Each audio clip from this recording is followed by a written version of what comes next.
Olá, estamos iniciando mais um podcast do Grupo de Economia da Energia, do Instituto de Economia da UFRJ. Eu sou Renato Queiroz e hoje nós vamos falar sobre o mega leilão de petróleo da Bacia de Santos que ocorreu ontem e sobre a sexta rodada de licitações de partilha da produção do pré-sal que ocorreu hoje. Comigo, o professor aqui do grupo, Helder Queiroz. Tudo bem, Helder? Tudo bem, Renato. E tem também conosco o Guilherme Aguiar, como sempre, o nosso apoio técnico. Bom, Helder, quer dizer, ontem nós tivemos o mega leilão, como chamam, 4 áreas de petróleo da Bacia de Santos, e que teve a Petrobras, vamos dizer, como o ator principal.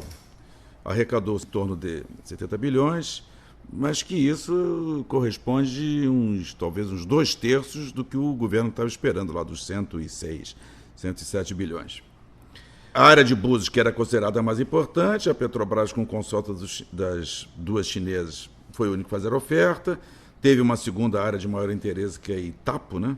Também ficou com a Petrobras. Enfim, o que eu gostaria da sua avaliação, primeiramente sobre esse bloco, se não havia uma expectativa maior de empresas estrangeiras. O que você acha? Acha que foi um sucesso para a Petrobras, um sucesso o leilão, havia uma expectativa maior do governo? Eu queria que você falasse um pouco para nós. Bom, um sucesso a gente não pode dizer que foi, porque existia uma expectativa muito difundida, né, de arrecadação de 106 bilhões de reais, caso todas as áreas fossem arrematadas, dado que nesse regime de partilha o bônus de assinatura é fixo. E na verdade, a gente teve cerca de 70 bilhões, então houve uma frustração de 36 bilhões de reais em matéria de arrecadação, coisa que não é pequena, né? Além disso, é uma área que a gente deve sempre recordar, que não era uma área exploratória, o risco exploratório praticamente não existia, né? Dado que ali já foram feitos prospectos e existia já poços exploratórios com confirmação nas 3 áreas, e em Búzios é uma área onde já existe produção. Além disso, a gente não pode dizer que tenha sido sucesso do ponto de vista do mecanismo de leilão. O que é o leilão? O leilão é um mecanismo de competição. E se não houve competição, acho que alguma lição vai ter que ser aprendida em matéria de alteração de alguns dos parâmetros, né, que presidiram esse leilão.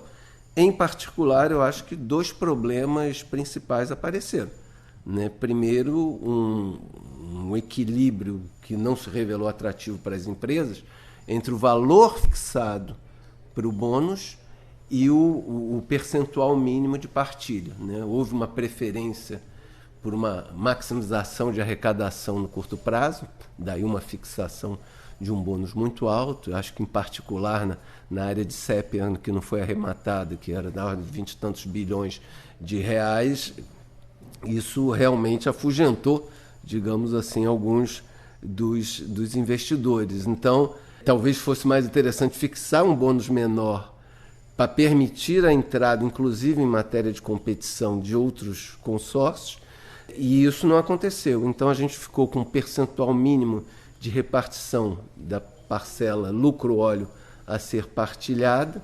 Então, a médio e longo prazo, na repartição da renda petrolífera, a União vai ficar com um percentual relativamente baixo, em torno, na média, aí, de 20%.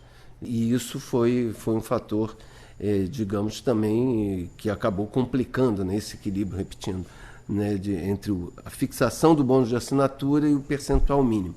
E teve um segundo elemento que no meu modo de ver, talvez tenha sido até mais importante para o resultado frustrado de não ter arrematado as 2 áreas em particular, e de outras empresas também não terem entrado nem consorciadas com a Petrobras, é que a questão do ressarcimento dos investimentos já feitos pela Petrobras nessa área, ela ficou aberta. E ao ficar em aberto, né, isso prejudicou sobremaneira o cálculo econômico possível que as empresas poderiam fazer.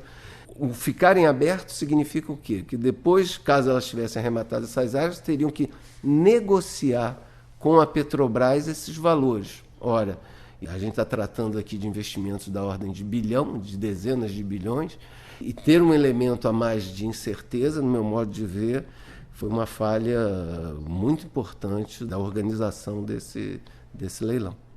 Agora, falando da rodada de hoje, dia 7, que foi a sexta rodada, também questionamento se foi sucesso ou não, né, Helder? Quer dizer, foram 4 blocos da Bacia de Santos, quis colocar um bloco da Bacia de Campos.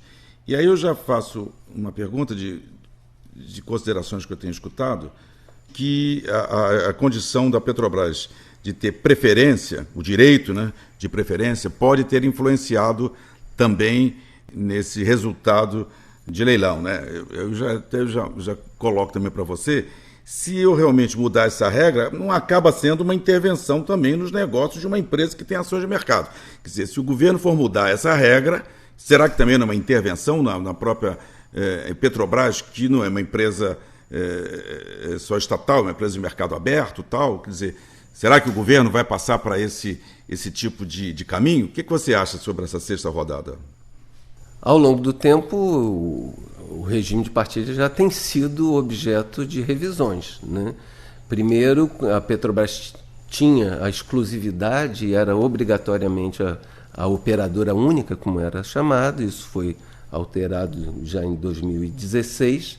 A gente teve outros leilões, né? Mas, de fato, quando a Petrobras manifesta seu interesse por uma área, ela acaba abrindo aí uma frente de assimetria competitiva, né? Porque depois fica mais difícil para as outras empresas formarem, por exemplo, um consórcio que seja capaz de bater a Petrobras num leilão de partilha. Então, evidentemente, existe essa vantagem. Isso não quer dizer que o contrato de partilha ou o contrato de concessão, se existe uma prioridade ou não, etc. Quero lembrar, essa é uma outra via de argumentação, que talvez tivesse que acabar com o contrato de partilha. Só quero lembrar que da segunda à quinta rodada de partilha, várias outras empresas estrangeiras participaram, ou se consorciando com a Petrobras, ou sendo operadoras únicas, né? A Shell, a Exxon, a BP, a Statoil, que agora chama Equinor, já são operadoras de áreas, né, que foram arrematadas no regime de partilha.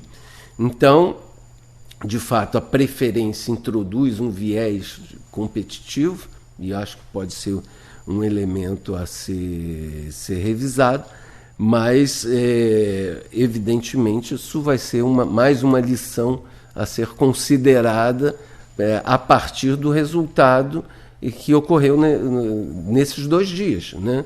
Porque, de fato, leilão, lembrando, com um mecanismo concorrencial, acabou, a gente não teve competição nas áreas que foram arrematadas. Você mencionou logo no início que a Petrobras foi o ator principal. O ator principal é quase o único, com uma figuração das empresas chinesas, né? Porque as empresas outras que a gente esperava também assistir participando desses leilões acabaram não entrando, né? Também pelo fato de a gente tem que entender também que muitas dessas empresas já estão com blocos, né? E vão ficar cada vez mais seletivas. O fato delas terem bloco significa que elas também já estão fazendo investimentos pesados ao longo dos próximos anos. Então, fixar um bônus, como foi nesse caso, muito, muito elevado, e permitir à Petrobras esse direito de preferência, veja que da sexta rodada ela exerceu o direito de preferência, mas nem entrou. Isso pode ser também um elemento da estratégia da própria Petrobras, que pode estar esperando voltar a essas áreas num futuro próximo. Então, de fato, eu acho que cabe uma revisão, né, tanto da questão dos parâmetros, né, quanto de melhor compreensão das razões que levaram a gente ter, sobretudo, baixíssima, quase nenhuma, competição nas áreas que foram ofertadas nessa semana. Eu acho que nós estamos encaminhando para o final. Esses leilões, esses regimes, são questões que envolvem ideologias diferentes, um modo de pensar o Brasil diferente. Você vê que não é algo que que fique sem uma discussão, né? Quer dizer, um lado da moeda acha que para o Brasil não é bom esse tipo de abertura, ou tipo do leilão de cessão onerosa. No outro lado, há uma visão de que vão entrar mais concorrentes, mais investimentos, etc. Tal. Mas, enfim, o que se pode tirar é que não foi o sucesso esperado, ou pelo menos o que foi anunciado antes. Bom, muito obrigado, Helder, pela sua participação, e obrigado, Guilherme, e faremos brevemente um novo podcast. Muito obrigado, Helder. Não, eu que agradeço a oportunidade, acho que foi um tema muito importante essa semana e com certeza a gente vai voltar a falar sobre esse assunto em outras oportunidades.